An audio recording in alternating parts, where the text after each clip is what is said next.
एक बिरहा आप लोग के सुनाओ थी, सुना। गजब गजब के नाग बजग में स्वार्थी भइल समाज हो,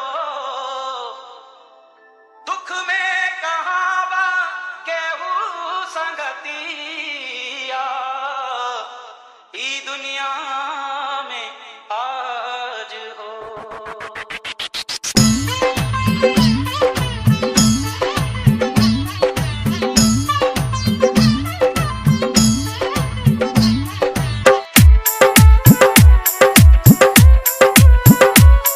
आंचल डीजे साउंड सर्विस एवं गुब्बारा डेकोरेशन जयमाल सेट चक अब्दुल्ला खुद हपारा गाजीपुर।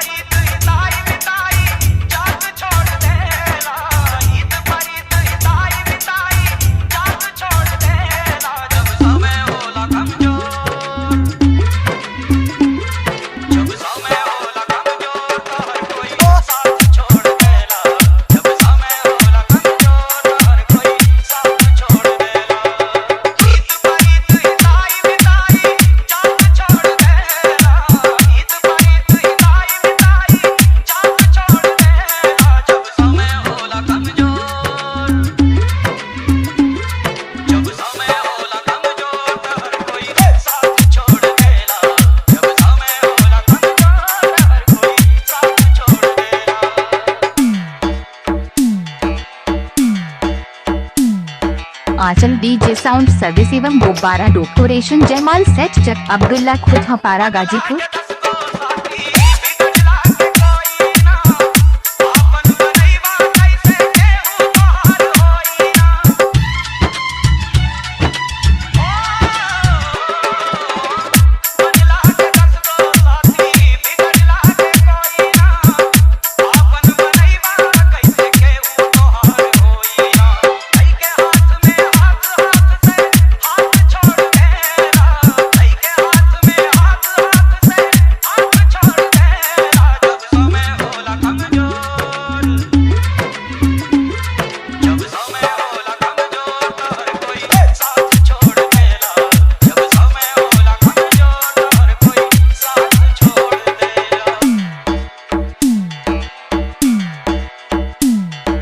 आंचल डीजे साउंड सर्विस एवं गुब्बारा डेकोरेशन जयमाल सेट चक अब्दुल्ला खुद हपारा गाजीपुर।